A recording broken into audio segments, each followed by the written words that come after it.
Morning all, thank you ma'am. The clicker. Sorry, thank you. All right, I'm going to talk about blockchain innovations and the impact of this technology on intellectual property. How I've structured this is to sort of look at what blockchain is very briefly, look at the uses that it's being put to at the moment. I'm going to slowly sort of segue into the uses that it is being put to in the intellectual property realm and potentially how we could use it in the future for IP. Along the way, I'll try and flag some challenges that this throws up. And hopefully we can explore some more stuff in the questions. All right, so what is the blockchain? And bear with me here, this is a bit of a mouthful. The blockchain is a distributed public ledger of digital transactions that are copied across numerous computers in a decentralized peer-to-peer network. The distributed ledger is composed of a chain of sequenced, immutable transaction records structured as blocks that are linked by cryptography. So here's the ELI5 version. That's the explain it like I'm 5 version. At its most basic level, the blockchain is essentially a database of blocks of information, a digital ledger of transactions that are strung together in a chain formed by mathematics. Now, each block contains thousands of transactions that are incredibly difficult to edit and well-nigh impossible to delete, making it immutable. Each block of information is also completely secure.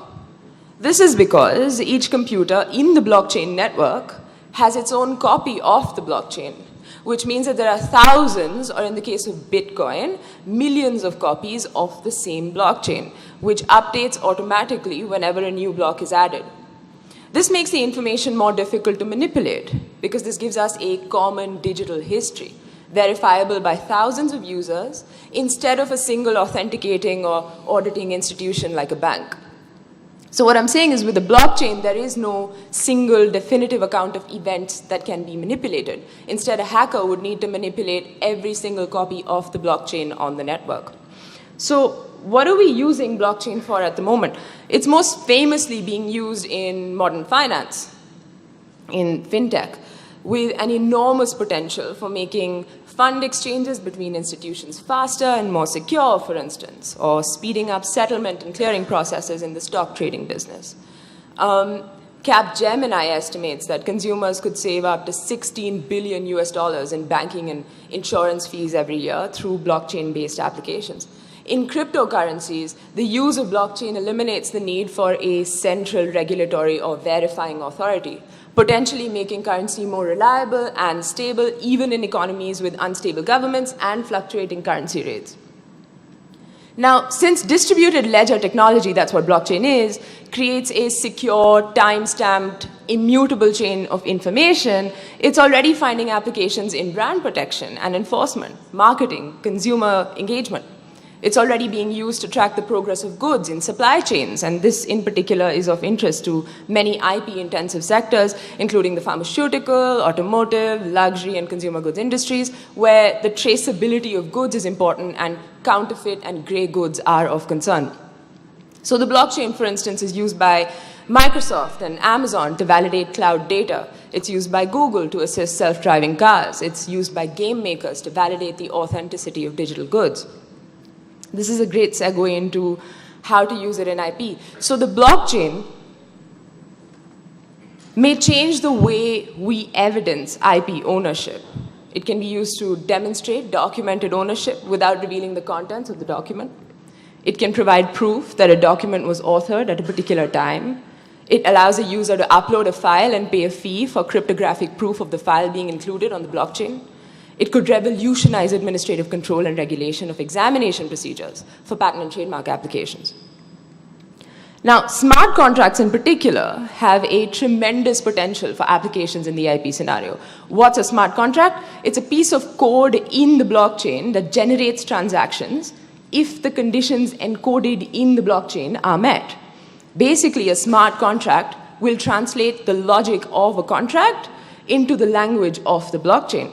So in most cases, smart contracts basically encode if-then conditions. So what we're looking at is, if a user pays X amount of cryptocurrency to a smart contract account, then the contract grants them access to a digital copy of a work. So in a similar vein, if a smart contract could help us in distribution of revenues, for instance, that helps us with copyrights. If a copyright work generated Y amount of remuneration in its corresponding account, the smart contract can distribute the revenue amongst rights holders. A question that we're asking now is whether blockchain technology itself is patentable. Now, the thing to remember is blockchain technology is not new. It was first seen in the literature in 1991. Another thing to remember is that blockchain is based on open source client software, as in the source code for blockchain is open source. Anyone is free to copy and improve on it. So there are novelty and inventive step issues to be considered, but these could potentially be overcome given the staggering number of ways in which blockchain technology can be customized for specific purposes.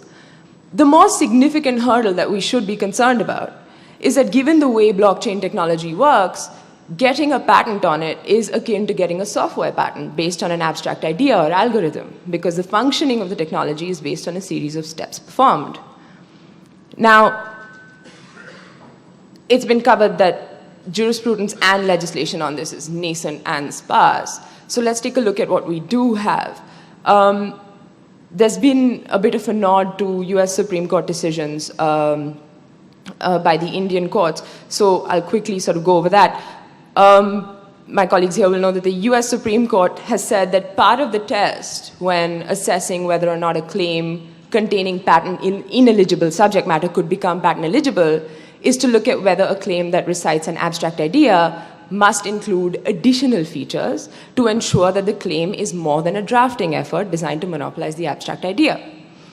Now, even if the claim in these patent applications employs blockchain's well-known algorithm, if it uses the algorithm in a process designed to solve a technological problem in conventional industry practice, the assignee could still be granted the patent. Now, with Indian law, the Indian Patents Act proscribes or bars from patentability a mathematical or business method or a computer program per se or algorithms.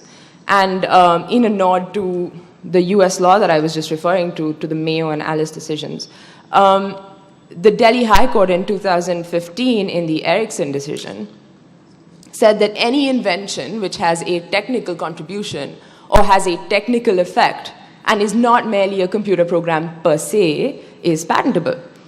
Now, the Indian Patent Office issued guidelines for the examination of computer-related inventions. And these guidelines tell us, thank you, that the substance of such claims needs to be examined. We've seen recent patent grants by the Indian Patent Office for patent applications related to software and algorithms, which suggest that if they do provide a technical solution to a technical problem by providing a practical application or an improved technical effect of underlying software, you could get a grant. We do know that some patent applications based in blockchain technology have already been filed in India, mostly in the financial technology sector. We've got applications filed by Barclays, for instance, MasterCard International. These are yet to be examined, so it remains to be seen what the views of the Indian Patent Office are.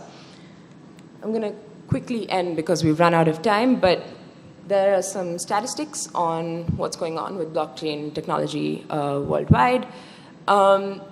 We're all agreed that there's no doubt that we're going to see a number of teething problems and growing pains, just like when the internet first appeared. And it took us 2 decades to perfect it, and we still haven't done that. The legal community needs to resolve a whole host of issues, including but not limited to jurisdiction, enforceability, especially in the smart contract areas. The fact remains that blockchain is here to stay, and the pace at which this technology can be applied to various use areas is projected to be very brisk. With a refinement of both legal and technical issues, blockchain promises to make business and government operations around the world more efficient, more transparent, and more secure. Thank you.